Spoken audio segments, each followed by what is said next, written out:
아시지요? 감사가 아버지 하나님의 뜻인 것을요.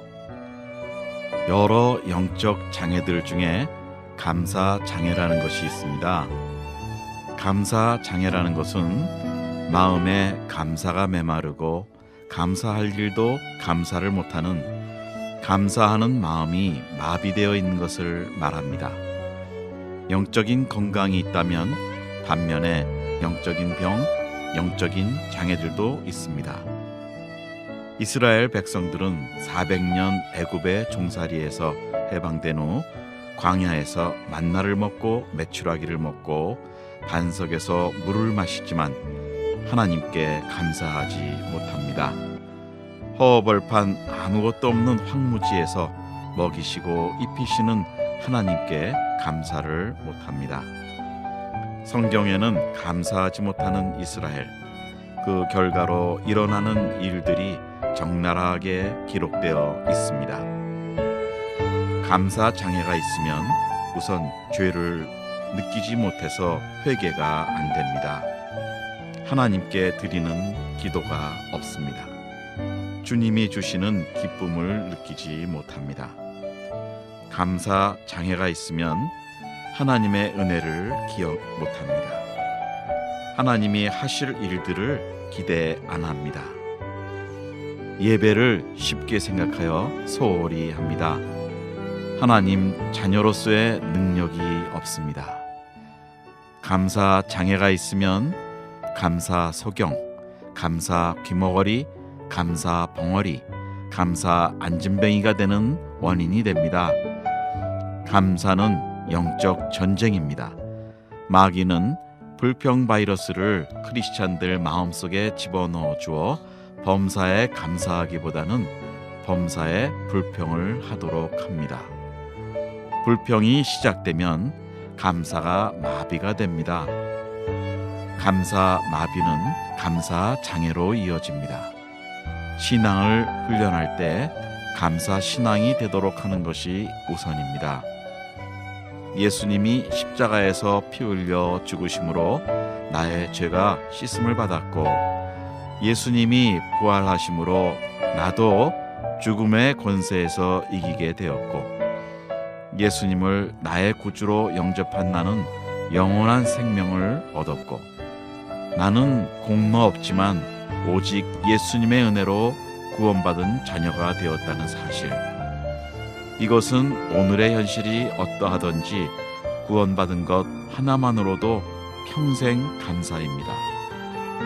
어릴 때 감사를 배우지 못하면 마음밭이 불평밭이 되어서 좋은 씨가 떨어져도 불평의 열매를 맺고, 다른 사람과의 관계도 감사보다는 불평이 앞서고, 하나님에 대하여도 늘 감사보다는 불평이 앞서고, 가족에 대하여도 늘 감사보다는 불평이 앞서고, 감사가 들어갈 자리에 불평이 먼저 들어가 자리 잡고 감사가 자리 잡지 못하게 역사를 합니다. 감사는 훈련입니다. 선택입니다. 영적 전쟁입니다. 성도를 향하신 하나님의 뜻입니다. 감사가 회복되면 영적인 눈이 열립니다. 하나님이 주신 축복들이 보이기 시작합니다. 성경 말씀이 눈에 들어오기 시작합니다. 감사가 회복되면 영적인 귀가 열립니다. 하나님의 사랑의 음성이 들리기 시작합니다. 성령님의 음성이 들리기 시작합니다. 감사가 회복되면 영적인 입이 열립니다. 예수님 십자가 복음을 전하는 열정이 생깁니다. 하나님의 은혜에 대한 간증이 시작됩니다. 감사가 회복되면 열방에 복음을 전할 수 있습니다. 나 대신 복음을 들고 나가신 선교사님들이 감사하고, 예수님 지상명령이신 복음 전파의 사명을 감사하고, 내가 주님을 위해 살아야 하는 이유와 목적에 감사합니다. 감사하면 엔돌핀보다 4,000배 강한 바이돌핀이 몸에서 나온다고 합니다. 감사하는 것이 천연약이 되고 장수의 원인이 된다고 합니다. 감사 장애자는 이런 하나님이 주신 자연치료제를 몸에서 만들지 못합니다.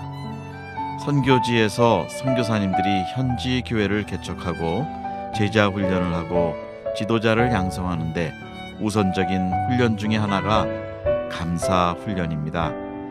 선교사 의존적인 교회나 선교사 의존적인 현지 지도자를 양성하기보다는 감사를 배워서 스스로 일어서는 현지인 제자들을 만드는 것이 중요합니다. 가정에서 부모들이 자녀들을 양육할 때 감사 훈련을 우선적으로 해야 합니다. 가정은 크리스찬 부모들에게 맡겨주신 가정 선교지이기 때문입니다. 그 가정 선교지 안에서 부모들은 어린 자녀들을 양육할 때 하나님에 대한 올바른 감사 신앙을 가르쳐야 합니다.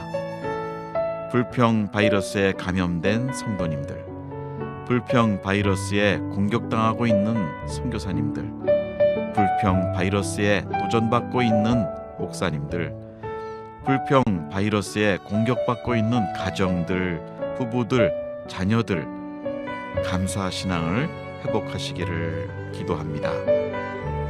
사랑하는 선교사님들, 선교지 상황이 어려우시죠? 오늘 재정도 어려우시죠? 건강도 안 좋으실 겁니다. 선교사 부모를 따라 선교지에 와서 고생하는 자녀들을 볼 때는 마음이 많이 아프시죠?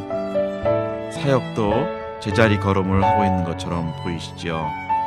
또한 주위에 힘들게 하는 사람들도 많이 있을 겁니다.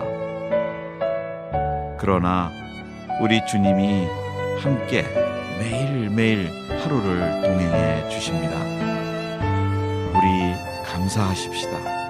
무조건 감사하십시다. 감사로 불평 바이러스를 치료하고 승리합시다.